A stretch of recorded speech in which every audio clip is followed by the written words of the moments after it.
Decision making. Deciding means choosing between alternatives. Decision making is a concept which represents a voluntary and conscious process of selection from among possible solutions for a given problem. Decision making results in a choice between different solutions for achieving a goal. Judgment is based upon a process involving a pilot's attitude to take and to evaluate risks by assessing the situation and making decisions. A good decision depends on the analysis of the situation. In decision making, the selection of a solution depends on objective and subjective criteria, the objective to be achieved, risks associated with each solution, and above all on the personality of the decision maker. The DECIDE model is based on a prescriptive generic model, taking into account the method which seems most likely to come up with a solution. The DECIDE model is the acronym of 6 particular activities needed in the decision-making process. D. Defines the problem. E. Establish the criteria. C. Consider all the alternatives. I. Identify the best alternative. D. Develop and implement a plan of action. And E. Evaluate and monitor the solution and feedback when necessary. DODA is a primary decision-making tool and stands for Diagnose, Options, Decide, Assign, Review. It captures the 5 key areas of any decision-making process. Rasmussen's model in problem solving. The transition from rule-based activities to a knowledge-based activity is determined by the unsuitability of known rules for the problem posed. When the application of a rule allows for the situation to be resolved, action returns to an automatic mode. Cockpit decision-making. Abilities to approve efficient decision-making in the cockpit. Ability to search and examine all available information regarding a situation. Ability to think ahead and specify alternative courses of action. Communicational skills and social competence. When a pilot is facing a problem during flight, they should take as much time as they need and is available to make up their mind.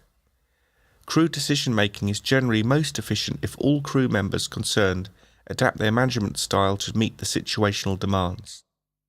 The decision-making in emergency situations requires firstly distribution of tasks and crew coordination. Relieving the pressure of time. When faced with an anticipated period of time pressure, a strategy of preparing decisions should be adopted. In order to provide optimum human performance, it is advisable to establish strategies for planning, automating, and managing resources in real time. The main strategies for adapting to time constraints: preparation of action, prioritization of tasks. Many pilots come up with methods to deal with situations so they don't have to think every time what they have to do. This has to be positively appreciated, for it increases consistency in action. The planning and anticipation of future actions and situations makes it possible to create a precise reference framework, avoid saturation of the cognitive system, activate knowledge which is considered necessary for the period to come. Pre-taught action plans may be said to ease access to information which may be necessary, sensitize and prepare for a possible situation to come, define a framework and a probable strategy for the encountered situation. Error sources and limits. Human decision-making biases.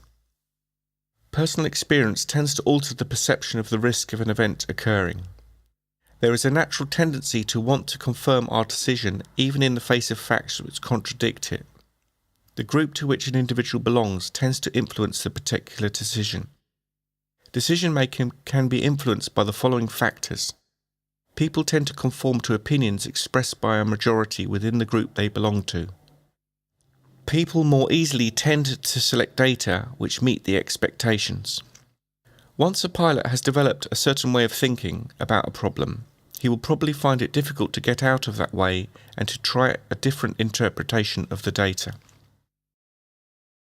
The confirmation bias of decision-making is a tendency to ignore that information which indicates that a decision is poor. The assessment of risk in a particular situation will be based on subjective perception and evaluation of situational factors. Although the anticipation of possible events is a good attitude for pilots to acquire, it can sometimes lead to hazardous situations, i.e. mishearing the contents of a reply from an air traffic controller when a non-standard procedure was given, but a standard one was anticipated. Owing to great haste, we might bypass the analysis of the current actual situation in order to apply the decision prepared beforehand. The intention to become integrated into the team, to be recognised as the leader, or to avoid conflicts may lead to the attempt to agree on wrong decisions made by other crew members. Habits and routine can influence decision-making in a way that a tendency to select the most familiar solution first and foremost, sometimes to the detriment of achieving the best possible result. An excessive need for safety hampers severely pilot decision-making.